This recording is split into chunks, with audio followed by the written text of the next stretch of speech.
Before we get stuck into today's video, guys, there is a competition. To enter this, all you need to do is like the video, comment below, subscribe to the channel as well. This is to win one of 3 Cloud Flight headsets. These are the wireless headsets from HyperX. It's the headset I use. It is an absolute beast of a headset. It's got like 30 hours of charge it lasts for. That's just insane.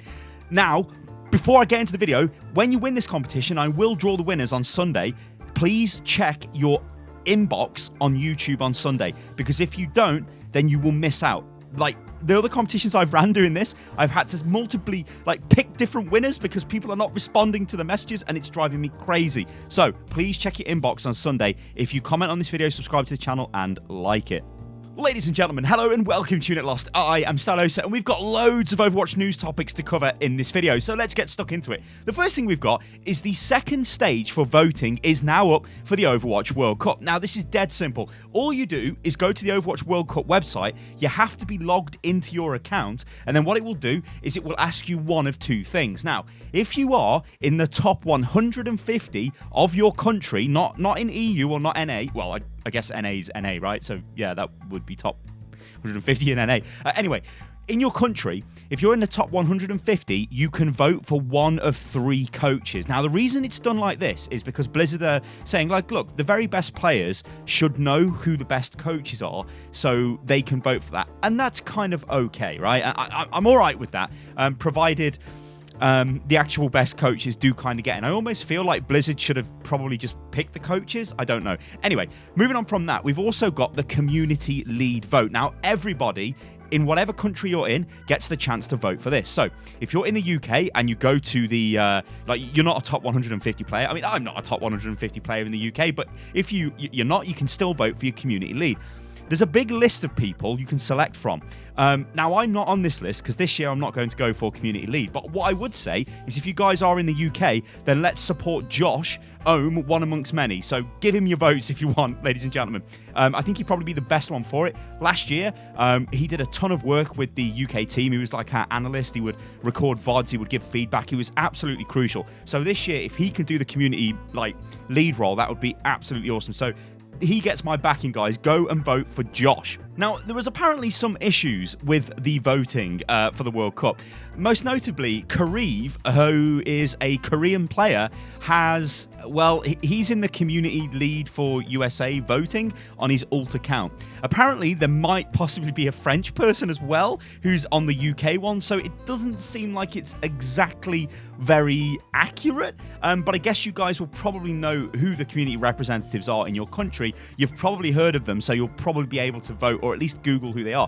I do think Blizzard have kind of dropped the ball a little bit here. They should have included information about these people, because if you don't know who they are, well then, who the hell are you going to vote for? Now, of course, it's Overwatch's 2nd birthday. For this, there's a lot of things going on. You guys have probably seen the big cake, sort of bake your own Overwatch cookies, cakes, muffin video that I put out. That's a massive competition with Blizzard. You guys can enter that and you can win loads of prizes like Diva statues, loads of Genji statues, like keyboards, loads of stuff. It's an insane prize thing. But that was for Overwatch's anniversary. Of course, the idea was to bake a cake to celebrate the birthday of Overwatch. However, what they've done is put out a blog post with some very interesting stats. Now, they've done this a couple of times. I think they did this for Uprising and told us how many of the bots we'd killed. They may have done this last year for the anniversary event. Anyway, they're back doing it again. And these are the stats right now for Overwatch, and some of them are really quite impressive. So 40 million players, that's pretty crazy. Now, of course, we don't know what that means. We don't know if that's 40 million people have bought the game, or maybe this includes people who have just made accounts on free weekends, which of course we've actually got a free weekend happening right now, so you guys can go and just get your friends addicted to Overwatch if that's what you want to do. Anyway, they've got 6 new heroes. That was awesome. 15 new maps, which might come as a bit of a surprise. It kind of did to me, but then I realized, oh yeah, they made a load of the arena maps, didn't they, last year for anniversary. But not only that, we've got a ton of maps anyway. And then, of course, we had Chateau Guillard, and we've just got Petra. We've got Rialto. There's loads of maps, absolutely loads of maps. So that's cool. Pretty awesome. Of course, probably the worst one is Horizon, but they are redeveloping that map, which again is pretty spicy. 4 game modes have been added. There's been 6 seasonal events added, which is cool. There's been over 2,050 items added, which is pretty insane. 200 skins, or well, more than 200 skins. Oh no, actually, I think that's just plus 200 skins. Maybe it's over 200. I don't know. 200 skins, 500 sprays, 40 highlight animations, 80 emotes, 250 icons, 450 voice lines, 100 victory poses, and 700 Overwatch League items. So never let it be said that Blizzard are not working on cosmetic items, because, yeah, they are. Well, I mean, they would be, right? It's how the game makes money. Anyway, more funky stats. There has been 17,175,917,662,162 hit points healed. Yeah. And then there's been 38,628,596,697,745 damage done. Objectives captured 56 billion. 320 million. The numbers are big, ladies and gentlemen. And Genji, I need healing voice lines 750 million times.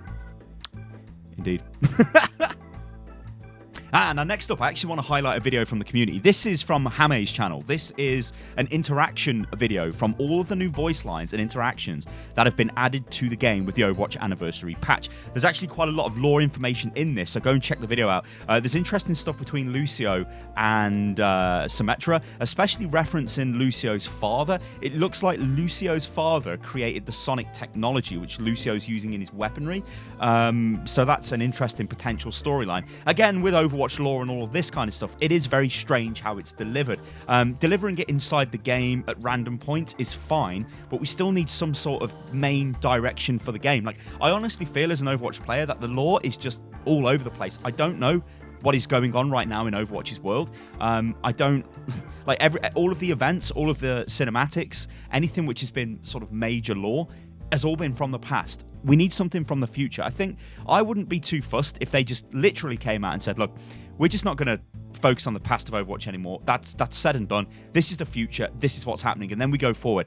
That would be cool, because we've got like weird things that happen with Overwatch where new heroes are added to the game, but the new heroes are sort of the new lore, if that makes any sense. Like, remember when Doomfist got added? Before he came into the game, Orisa was there, and Orisa is sort of designed to counter Doomfist in a weird way, so that was sort of modern day lore. We had the Efi stuff as well with Orisa, but any kind of major stuff is always in the past, so I'd like to see future development. Anyway, if you guys are addicted to Overwatch lore, then do subscribe to Hame, because he's got all of the stuff. Like, he is the lore master when it comes to Overwatch. Okay, and finally, let's end the video on Overwatch League viewership. So I've actually covered this topic, that's not even a word, topic, a few times, and I want your guys' opinion. Do you watch Overwatch League? Now, personally, I love Overwatch League. You guys know that I'm involved with Spitfire, so I get to see a lot of behind-the-scenes stuff and work with the team in that way, but how do you guys feel about Overwatch League? Like, my main issue is it's on at such a bad time for me in the UK. It's very hard for me to watch the games. However, when I was in LA, it is literally the best thing ever, because you can just go to the arena. It's so cool. It's great. You know, I can almost see like the grand vision for Overwatch League, all these regional arenas. So if there was one in like Birmingham, well, it would be in London, right, for the UK, but even London, it's like an hour away from me. I can get to London. It would be so cool to do that all of the time. But will that ever happen? I don't know. Also, the viewership is dropping for Overwatch League, so this is a little bit worrying, or is it? So this is what I want to talk about just to end the video off. So if we look at this is from the Esports Observer, and they claim these are accurate viewing statistics for Overwatch League. Now, this is concurrent viewership from, I believe, the main stream, the French stream, and the Korean stream. So obviously, when it begins in stage 1, it has a massive, massive number of viewers. This is because everybody was like, what is Overwatch League? It had loads of media hype. Everywhere was talking about it. It's the latest, greatest esports thing. Let's all check it out. Then obviously you can see it dropped pretty quickly from that point. So the blue line is stage 1, and then it kind of drops all the way down. Anyway, what I'm interested in is the red line. Now, red line's kind of interesting, right? It's redlining, oh god. That's actually maxing out the revs on an engine, isn't it, redlining? So that kind of doesn't make sense. Anyway, look at the figures here. Starts off a little bit above 100k, then it drops down really low to around 60k. That's quite a large drop. Then it recovers the next day, and then the last recorded statistics they've got there are around about 100k. So it looks like Overwatch League is fairly settling into like 100k most of the time.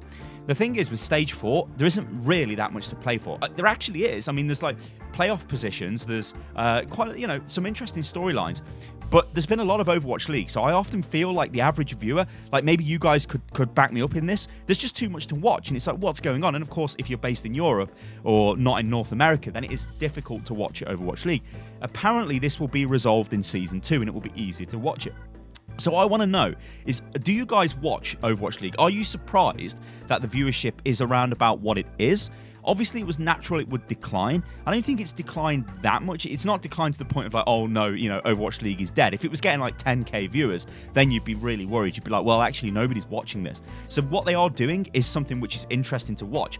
I know from my perspective, it's very interesting dealing with Spitfire, dealing with the team, talking about that and seeing all of that stuff go on. But I guess that's a very unique sort of point of view. And also, I know I am a bit of an Overwatch addict, so I will sit there and consume loads of Overwatch. What is interesting to me is you guys as players of the game, it's my job to cover Overwatch, right? Let's be real, right? So I can sit here and watch loads of VODs back, I can do loads of crazy stuff. But you guys, you live lives. You've got jobs, you go to work, you go to school. When you come home, you might play some Overwatch, but then do you watch Overwatch? I mean, hell, do you even play Overwatch that often now? Do you maybe just watch Overwatch League instead? Do you play other games? But it'll be a very interesting debate to have in the comments below. Ladies and gentlemen, I've been Stylosa, and this is Unilost. And remember, there is a competition running in this video. You can win one of 3 Cloud Flight headsets. The description gives you the information, but essentially all you need to do is like this video, subscribe to the channel as well if you like, and comment. But do check your YouTube messages, because when you win, I will message you on YouTube. Please check the messages, right? Because it's difficult to get hold of people sometimes, right? Please keep your eye on the messages. It's a short competition. I will draw the winner on Sunday. All right, guys, I'll catch you on the next one. Toodaloo.